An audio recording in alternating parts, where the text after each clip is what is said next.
여러분 안녕하십니까? 헬로티비 뉴스 전북입니다. 주말 뉴스 이 시간에는 한 주 동안 화제가 된 소식을 모아 전해드리겠습니다. 병상이 부족한 대구 지역 코로나19 환자들이 전북에 와서 치료를 받고 있습니다. 이 가운데 삼성생명 연수소 생활치료센터가 있는 김제에서는 지역사회의 나눔과 응원의 물결이 끊이지 않고 있다고 하는데요. 정명기 기자가 전해드립니다. 위생모를 쓴 김제 지역 이주 여성들이 밀가루를 반죽해 빵을 빚습니다. 오븐에 10여 분 정도 굽자 노릇노릇 먹음직스러운 빵이 완성됩니다. 코로나19 환자와 의료진 등에 전하기 위해 매일같이 굽고 있습니다. 김제에서 나오는 밀 만든 건강하는 빵인데요. 이거 드시고 빨리 나으세요. 한 차 가득 선물 상자를 싣고 온 마트 직원들. 과자와 같은 간식거리부터 물과 컵라면까지 정성을 다해 포장합니다. 환자들이 하루빨리 나아지기를 바라는 마음도 담았습니다. 각자 그 방에 전부 다 놓아야 하기 때문에 개별 포장을 해가지고 우리가 매일 전달을 하고 있습니다. 환자의 쾌유는 물론 의료진과 자원봉사자를 응원하고 격려하는 손편지가 가득합니다. 김제 지역 초등학생들이 직접 쓴 수백 장의 응원 메시지는 자원봉사자들이 마련한 누룽지와 함께 전달할 계획입니다. 코로나19가 종식될 때까지 자원봉사자들과 함께 한뜻으로 지원해 나가겠습니다. 지난 11일부터 김제 삼성생명연수소 생활치료센터에 입소한 환자는 200여 명. 이 가운데 절반 정도는 증세가 나아져 대구로 돌아갔습니다. 매일매일 저희가 그 건강 상태를 체크를 하는데 모두 다 건강한 것으로 확인되고 있습니다. 지역사회의 나눔과 봉사에 환자와 의료진들은 더 힘을 내고 있습니다. 김제시에서 특히 주민들께서 저희들한테 보여준 따뜻한 성의와 그 호의에 대해서 매우 감사하게 생각합니다. 요즘 너나 할 것 없이 힘든 상황이지만 환자들의 쾌유를 바라는 김제 시민의 응원은 식지 않고 있습니다. 우리 빵 드시고 힘내세요. 헬로티비 뉴스 정명기입니다. 코로나19 확산으로 어려움에 처한 지역 소상공인들을 돕기 위해 지방자치단체들이 다양한 소비 촉진 방안을 추진하고 있습니다. 지역 상품권과 특산품을 온라인 경품으로 제공하거나 지역 농축수산물 포장비나 택배비를 지원하면서 소상공인들로부터 호응을 얻고 있습니다. 김남호 기자가 보도합니다. 임실군은 최근 사회관계망 서비스, 즉 SNS를 통해 지역경제 살리기 이벤트를 펼고 있습니다. 임실군 공무원 홍보 모델인 일명 돌쇠와 함께 임실 지역 특산품과 지역화폐를 경품으로 내걸고 소상공인 지원 행사를 추진하고 있습니다. 그 인증샷을 남겨드리면은 그 추첨을 통해서 임실사란 상품권과 임실 기업에 생산하는 치즈 핫도그를 선물로 드립니다. 코로나19 때문에 더 힘들어하는 지역 상인들을 위해 조금이나마 좀 도움이 되지 않을까 하는 바람으로 한번 만들었습니다. 지역화폐와 특산품을 받을 수 있고 소상공인을 도울 수 있다는 취지의 임실군 홍보 영상 홈페이지에는 공감하는 댓글이 수백여 건씩 게시되고 있습니다. 순창군은 전통시장 상인들의 부담을 줄이기 위해 4월부터 3개월간 전통시장 사용료를 30% 감면해 주기로 했습니다.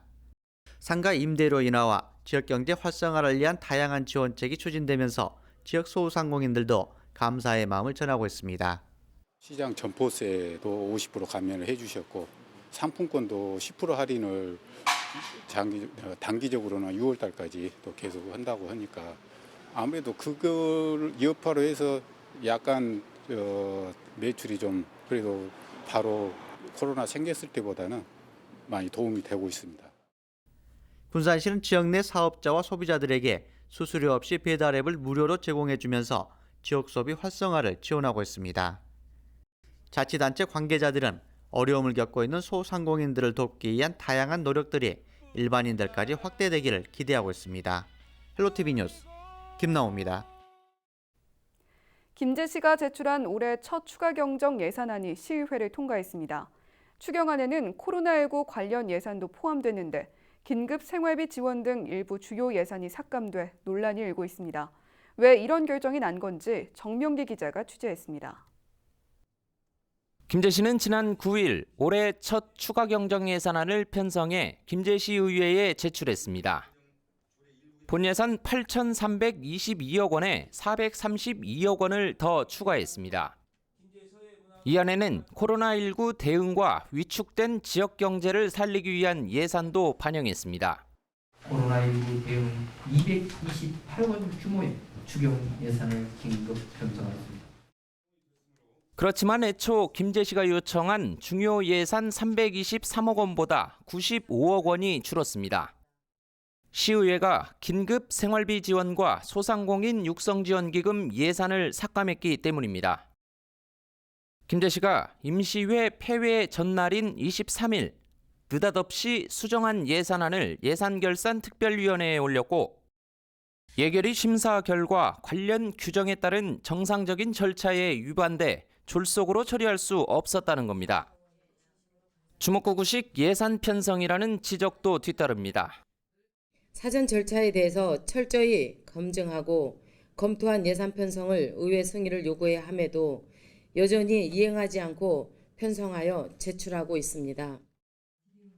시의회 본회의가 끝난 뒤 코로나19 관련 브리핑을 연 박준배 김제시장은 의회 동의를 구하는 과정에서 설명이 부족했다고 말했습니다. 그러면서 삭감된 부족분은 그동안 코로나19 지원 용도로 쓸 수 없었던 재난 관련 기금으로 대신할 뜻을 밝혔습니다. 재난관리기금에서 쓸 수 있도록 돼 있기 때문에 거기에서 이제 가급적이면 긴급한 거는 가급적 거기서 쓰고 나머지는 가급적 의회하고 대화를 해서 시의회는 김제시와 논의를 거쳐 원포인트 임시회를 통한 긴급 지원 가능성을 열어놓기로 했습니다. 지난해에 이어 올해도 예산안에 대한 김제시와 시의회 간 미묘한 엇박자가 나면서 논란이 일고 있습니다. 헬로티비 뉴스 정명기입니다.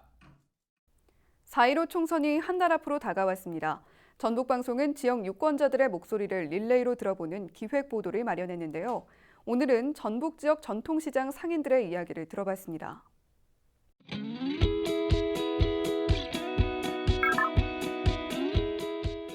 우리 그 전통시장이 지금 매우 지금 위태로워요. 그리고 또 올해는 특히 코로나로 인해서 더 힘들고 있기 때문에 이 전통시장을 앞으로 샘골시장을 어떻게 하면은 좀 살릴 수 있는 그것을 방안을 좀 마련을 하시고 우리 그 상인들의 목소리, 시민의 목소리를 귀를 기울여 주셨으면 감사하겠습니다. 왜 그러잖아요. 저희도 시장에 살다 보니까 인구 수도 많이 줄고 대형마트도 많이 생기고 경쟁을 안 할 수는 없잖아요. 근데 이제 착한 경쟁이다 해가지고 그분들이 이 지역 사회에 있는 생산자들을 좀 많이 도와주셨으면 좋겠는데 전혀 관심이 없으신 것 같아요. 그분들이 잘해야 저희도 물건을 갖다 놓고 잘 판매를 할 수 있는데 그분들이 뒤처지니까 저희까지 뒤처지는 그런 느낌? 그런 것 좀 신경 써주셨으면 좋겠어요.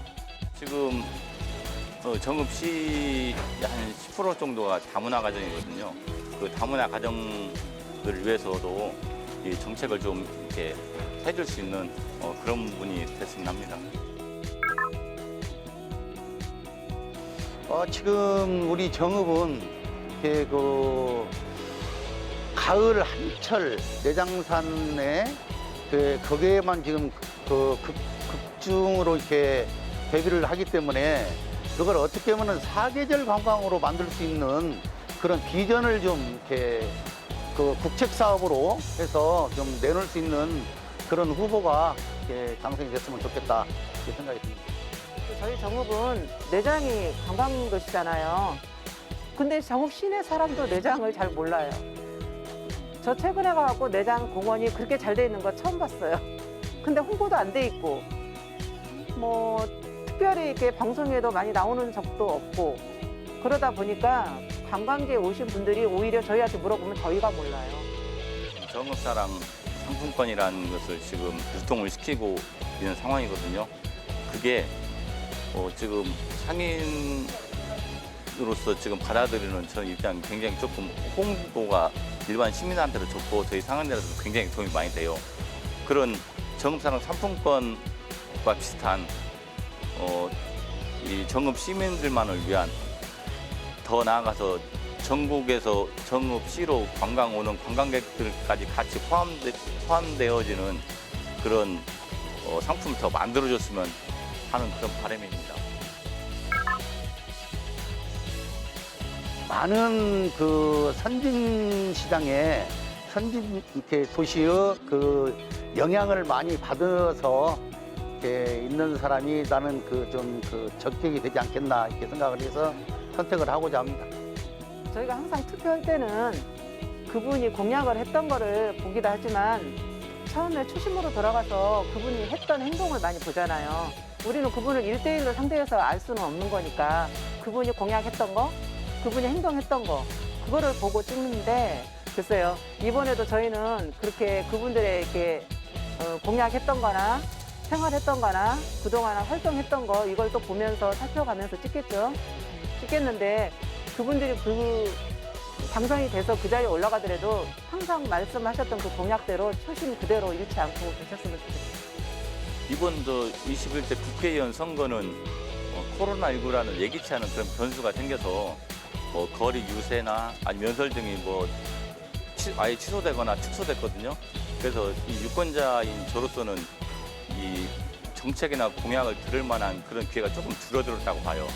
그래서 언론 매체나 유인물 더 꼼꼼히 살펴보고, 또 후보자들이 내세운 정책이나 공약이 지금 현 지방 단체장하고 협력하고 소통이 돼야 좀 이루어질 거라고 생각이 돼서 그 정책이나 공약을 현 지방 단체장 내지는 지금 정읍시 유권자들을 얼마나 공감을 할 수 있나, 그 점을 보고 제 소중한 한 표 투표하려고 합니다.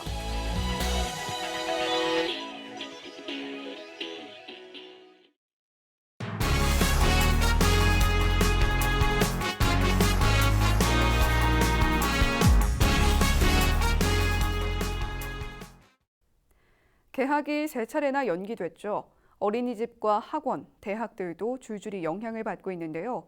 그에 따른 돌봄 공백 문제는 현재 진행형입니다. 개학 날짜를 더 미룰 수 있다는 가능성도 제기되고 있는데요. 시민들 의견은 어떨까요? 여론은 지금 이다혜 기자입니다.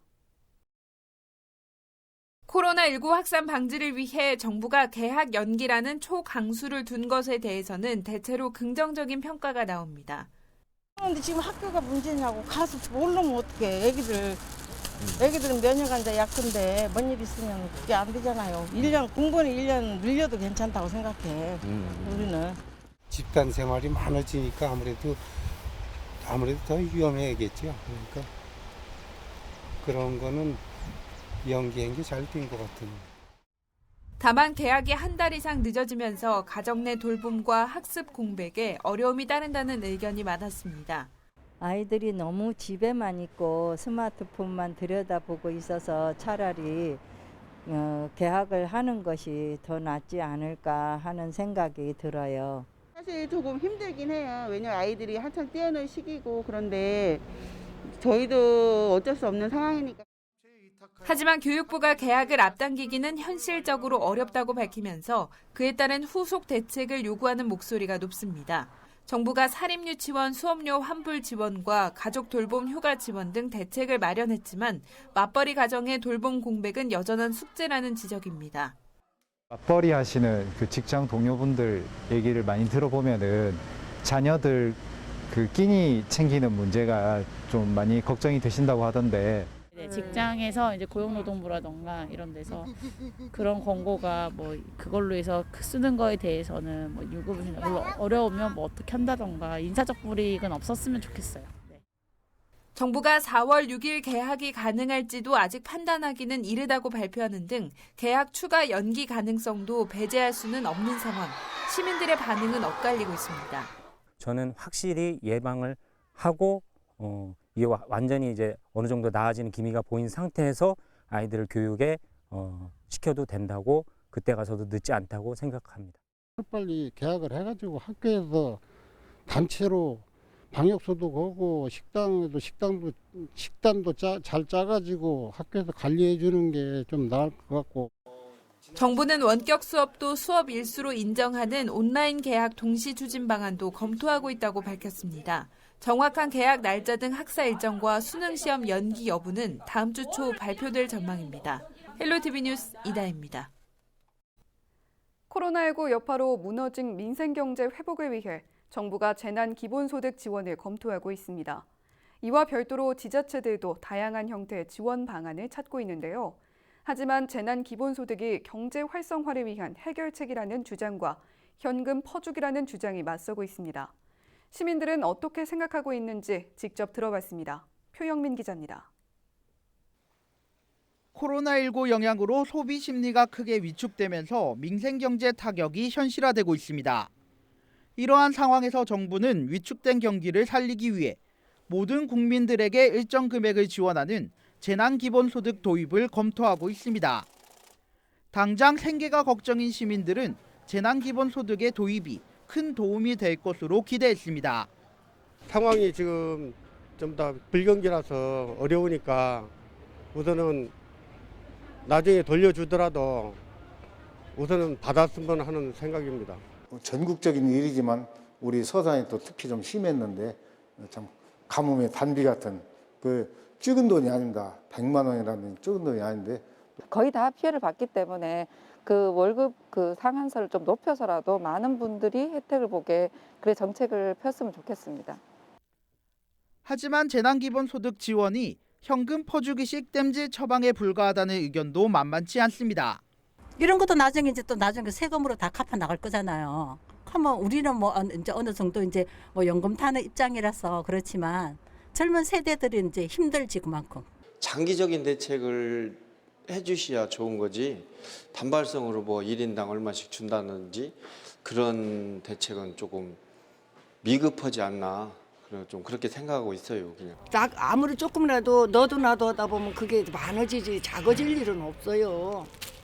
그래서 저는 그런 돈은 안 써야 되겠다는 결심. 아무것도 없는 나라에서 너무 많이 줄 수는 없잖아. 주는 건 많으면 다 주면 다 좋지. 찬반 의견이 팽팽히 맞선 가운데 코로나19로 인해 경제적 피해를 입은 대상을 선별적으로 지원하자는 주장도 나오고 있습니다. 자영업자들은 피해를 본 만큼 손실을 본 만큼 좀 어느 정도 측정을 해서 보전을 해줬으면 하는 바람이고 근로자는 좀 차상위 계층, 그러니까 저소득층한테는 지원을 많이 하고 그리고 좀 소득이 많으신 분들한테는 좀 적게 그렇게 좀 단계별로 그렇게 했으면 좋겠습니다. 실질적인 임대료 그거를 더 해줬으면 좋지 않냐 그런 생각은 하고 있습니다. 근데. 전국 최초로 경기도가 전 도민에게 1인당 10만 원을 재난기본소득으로 지급하기로 결정한 가운데 재난기본소득을 바라보는 시민들의 다양한 의견을 반영해 빠르게 공론화하는 과정이 절실해 보입니다.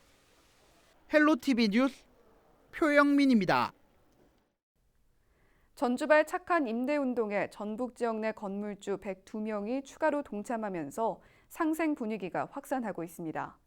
지난 2월 12일 전주 한옥마을 건물주 14명이 시작한 착한 임대운동은 이후 주요 상권 건물주 64명이 임대료 인하에 동참했습니다. 이어 지속적인 참여로 현재 총 180명으로 늘었습니다. 이들의 임대료 인하로 468개 점포의 영세 소상공인들이 임대료 인하 혜택을 받게 됐습니다. 임대료 인하 운동에 참여한 건물주들은 더 많은 건물주의 참여를 독려하는 등 상생 정신을 확산시켜 나가기로 했습니다. 코로나19 확산 속도가 둔화되면서 대유행의 종말이 가까워지고 있다는 분석이 나왔습니다. 2013년 노벨 화학상을 받은 마이클 레비 스탠퍼드대 교수의 분석인데요. 매일 50건 이상의 코로나19 신규 확진 사례를 보고한 78개국을 대상으로 분석한 결과 이런 결론을 내렸다고 합니다. 올 가을까지 또는 1년 내내 유행할 것이라는 우울한 전망 속에 나온 반가운 분석인데요. 그렇다고 긴장을 늦춰서는 안 되겠고요. 거리두기 운동에 적극 동참하면서 조금만 더 힘을 내면 좋겠습니다. 헬로티비 뉴스 전북 여기서 마칩니다. 감사합니다.